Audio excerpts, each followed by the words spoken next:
Earlier this year, Fujifilm pulled off a coup with the X-H2S, an incredibly fast APS-C camera with awesome video specs, but a high $2,500 price.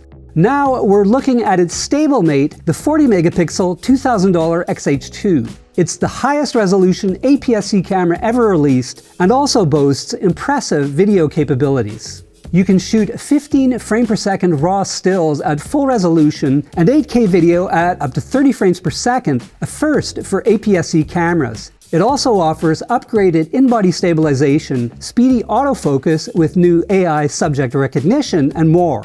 It's considerably cheaper than the X-H2S, but that's still a lot of money for an APS-C camera. With that in mind, I wanted to see how it stacks up against rival models like Canon's $1,500 32.5 megapixel EOS R7 and even some light-priced full-frame models.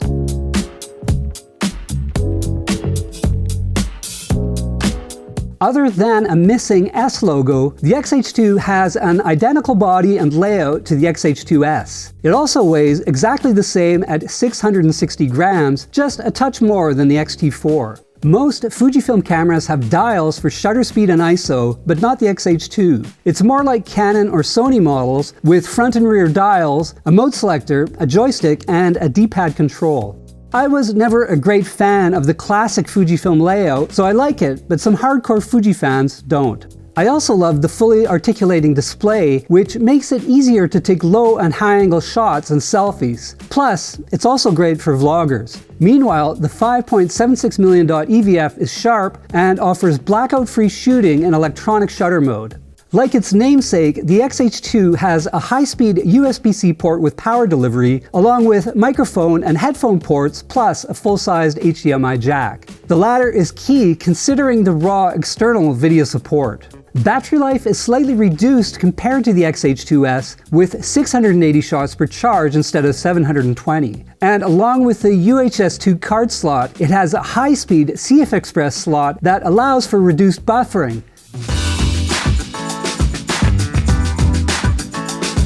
The 26.2 megapixel X-H2S actually costs more than its higher resolution sibling because of the stacked sensor that delivers extra speed and reduced rolling shutter in electronic mode. Rolling shutter isn't a huge issue on the X-H2 for photos though. It's actually faster in mechanical than electronic mode, with full resolution bursts up to 15 frames per second compared to 13 frames per second. That's impressive considering it's designed for detail more than speed. And you won't need a fully silent mode often, because the mechanical shutter is absolutely the quietest I've ever heard.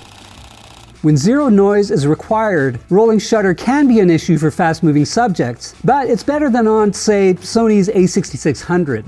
It has an autofocus system that keeps up with the burst speeds too. It sticks tenaciously to subjects, giving a decent hit rate even if they're moving quickly. Face and eye detection is a match for the S model, tracking subjects smoothly and reliably.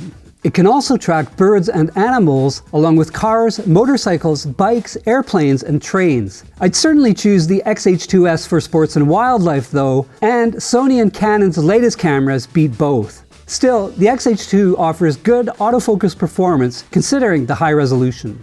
The 7-stop in-body stabilization also worked well, letting me capture sharp shots handheld down to about a quarter second. And if 40 megapixels isn't enough, you can take 160 megapixel photos with a tripod using Fujifilm's Pixel Shift Combiner feature.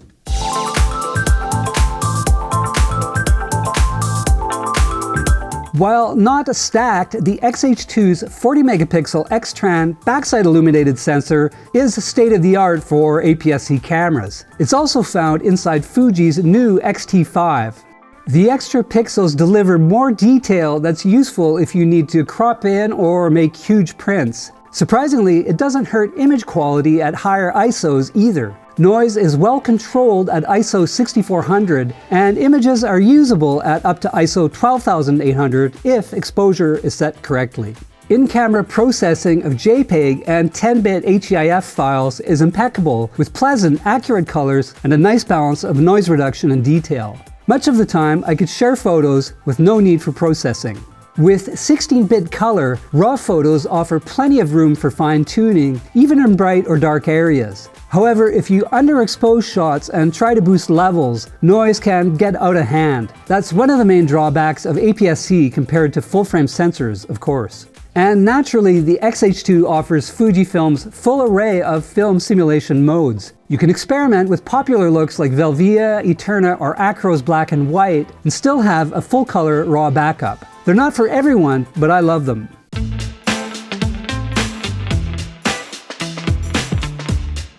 The X-H2S is still the best APS-C camera for video, but the X-H2 is better in one way. You can shoot all the way up to 8K at up to 30 frames per second, rather than just 6.2K. It can also handle super sampled 6.2K and 4K at up to 30 frames per second, and 4K can also be shot at up to 60 frames per second with some loss of detail. 240 frame per second super slow-mo is also available at 1080p. All of these resolutions can be saved in three 10-bit ProRes codecs, HQ, Standard, and LT.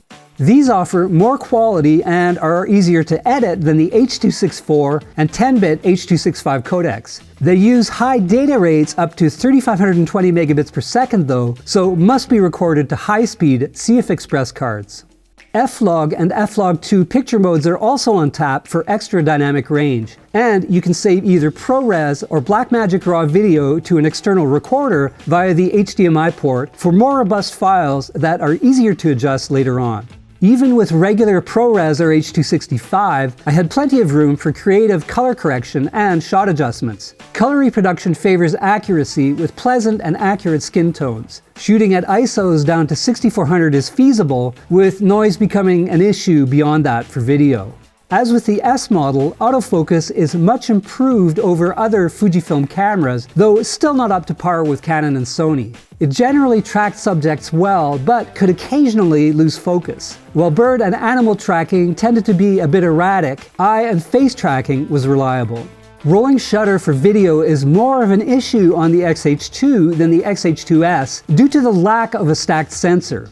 It's especially pronounced with full shutter readouts at 8K, 6.2K, and 4K HQ. You'll want to be careful to avoid fast pans. Still, it's not as bad as I've seen on some APS-C cameras. Overheating can be an issue at 8K with the X-H2. Fujifilm hasn't said exactly how long you can shoot at that resolution without the camera stopping. If you're planning to do that though, you can buy a small fan that screws to the back to allow 8K filming for extended periods. Finally, as with most mirrorless cameras, the in-body stabilization is really only good for stationary handheld video. Otherwise, video can jolt while vlogging or doing other rapid actions, even with the electronic assist turned on.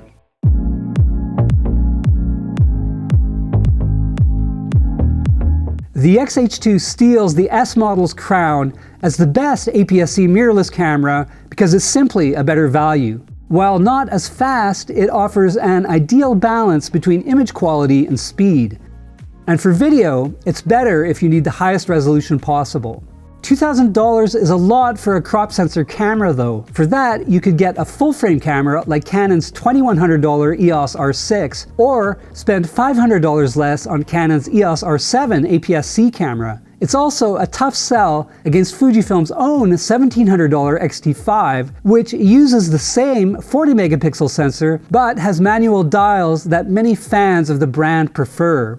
Still, it's a better video camera than either the A7 IV or EOS R6, thanks to the 8K, RAW output, and more. And with Fujifilm's deep lens lineup that's considerably cheaper than full-frame glass, the X-H2 will likely cost you less in the long run.